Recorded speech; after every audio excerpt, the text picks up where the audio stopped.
E se eu te dissesse que o sorteio da Libertadores e da Sul-Americana de 2026 não foi uma questão de sorte? E se eu te provasse que, na verdade, nós acabamos de testemunhar a maior armadilha já montada contra o futebol brasileiro na história recente? Por anos, nós vendemos a ilusão de que a fase de grupos era um mero aquecimento, um passeio no parque, uma formalidade burocrática antes do verdadeiro torneio começar no mata-mata. Mas isso acabou. A hegemonia do Brasil está sangrando. O sorteio de 2026 desenhou um cenário onde não existe mais rota de fuga. Ou você cai no chamado grupo da morte, sendo esmagado pelo peso de camisas gigantes. Ou você é punido pelo inferno da altitude e por logísticas de viagens absolutamente desumanas. Hoje, nós vamos fazer um mergulho profundo nos bastidores dessa tabela. Nós vamos expor os verdadeiros vencedores e os perdedores que já estão condenados. E fique comigo até o final, porque nos últimos minutos eu vou te revelar a cláusula silenciosa deste cenário que vai causar a demissão de pelo menos 2 técnicos de elite no Brasil antes mesmo do mês de junho. Para entender o tamanho do buraco, precisamos olhar para o retrovisor. A Libertadores foi construída sobre o sangue, o suor e o barro dos times do Rio da Prata. Na última década, o dinheiro transformou o Brasil no dono da festa. Nossos clubes cabeças de chave se acostumaram a pegar grupos com um time estreante da Venezuela, um peruano em crise e um boliviano de planície. Eram 18 pontos garantidos, mas o sistema quebrou. O regulamento atual e o ranking da Conmebol criaram a tempestade perfeita. Gigantes adormecidos ou em fases de reconstrução na Argentina, Uruguai e Equador despencaram para os potes 2 e 3. Eles deixaram de ser cabeças de chave. O resultado? Times brasileiros que fizeram campanhas impecáveis em 2025 foram punidos pelo próprio sucesso. Eles ganharam o direito de cruzar logo na primeira rodada, com pentacampeões do continente que estavam escondidos no fundo do sorteio. Não é azar, é matemática. O sorteio colocou as maiores potências em rota de colisão antes da hora. Uma camisa pesada do pote 2 não tem medo do orçamento do Brasil, ela tem o peso da história. Ela tem um estádio que pulsa, ela tem o antídoto para arrogância financeira. Os brasileiros entraram na competição achando que iriam passear, mas acordaram em um pesadelo onde cada jogo fora de casa contra um rival do pote 2 ou 3 é uma final antecipada. A margem de erro deixou de existir. Um empate em casa e você está com a corda no pescoço. O torneio começou na velocidade máxima. É aqui que o campo fala. A Libertadores de 2026 exige mais do que talento.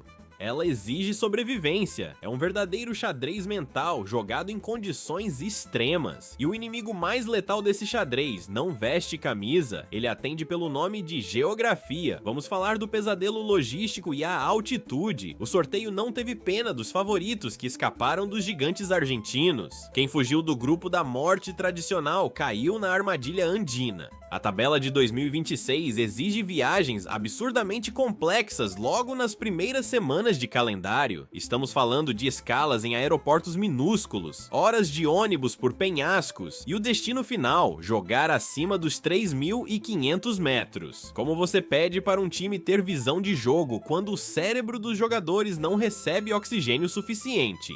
É fisicamente impossível manter a ocupação de espaço agressiva que os times brasileiros aplicam no Brasileirão. A bola na altitude não faz curva, ela é um projétil. A velocidade do jogo muda, o controle de bola desaparece. Taticamente, os brasileiros são forçados a abdicar do seu DNA. Eles precisam jogar recuados, aceitando o domínio de times tecnicamente inferiores. Apenas para tentar sobreviver aos 90 minutos. É a tática do desespero, é a falência do plano A, B e C. Mas o futebol moderno não se joga apenas no gramado de La Paz ou na Bombonera, ele se joga nas planilhas, nas salas de diretoria com ar-condicionado. E é aí que o buraco fica fundo. Chegamos ao abismo financeiro e à obrigação do primeiro lugar. A diferença de dinheiro entre o Brasil e o resto do continente nunca foi tão grande. Os nossos times têm elencos montados a peso de ouro, com jogadores repatriados da Europa custando fortunas por mês. E isso criou uma armadilha corporativa. Com essas folhas salariais bilionárias, classificar na fase de grupos não é um feito heróico, é o mínimo. Mas passar em segundo lugar se tornou inaceitável.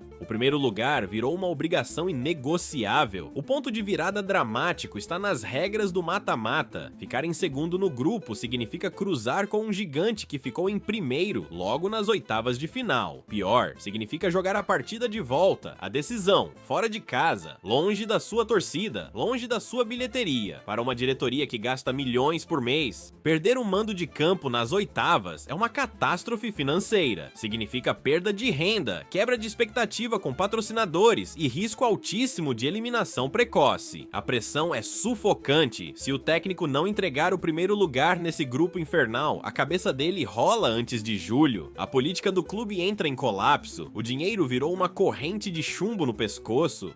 É nesse caldeirão de pressão tática, logística impossível e desespero financeiro que a verdadeira face do torneio se revela. O momento da decisão chegou. Imagine a cena: o elenco de milhões de dólares desce do ônibus sob chuva em um bairro hostil de Montevidéu ou na neblina de Quito. Eles precisam da vitória. O empate joga o time para o segundo lugar do grupo e acende a fogueira da crise no Brasil. Do outro lado, não tem jogadores preocupados com seguidores no Instagram. Tem homens que veem naquela camisa brasileira o bilhete de loteria de suas vidas. A vitória contra o milionário é a glória. É aqui que a mística da Libertadores opera. Aquele poder invisível que iguala o jogo. A mística não liga para si a sua folha salarial. Ela não se importa se você veio em um voo fretado ou se o seu centroavante custou 20 milhões de euros. Nos últimos 10 minutos de jogo, com o pulmão queimando, as pernas pesando chumbo e a torcida gritando no seu ouvido, a técnica pura evapora. Sobra apenas a alma. É o confronto brutal entre a opulência e a sobrevivência. E meus amigos, nesse sorteio de 2026, a sobrevivência tem a faca nos dentes. O roteiro épico está escrito para que gigantes brasileiros fiquem pelo caminho, esmagados pelo peso de uma competição que eles acharam que já tinham domado. O veredito final é claro: a fase de grupos inofensiva acabou. O sorteio de 2026 desenhou um matadouro de favoritos, potes cruéis, distâncias que desafiam a medicina esportiva e o peso sufocante das finanças. A armadilha está armada e a primeira grande vítima não é uma questão de se, mas de quando. A promessa de dinheiro fácil virou a garantia de um inferno suado. Chega de filosofia. O torneio vai começar e cabeças vão rolar. Eu quero saber a sua sentença agora. Qual time brasileiro gigante vai ser a primeira vítima dessa armadilha e ser humilhado ainda na fase de grupos? Deixa o nome dele aqui embaixo, sem meias palavras. Comenta aí e até o próximo mergulho.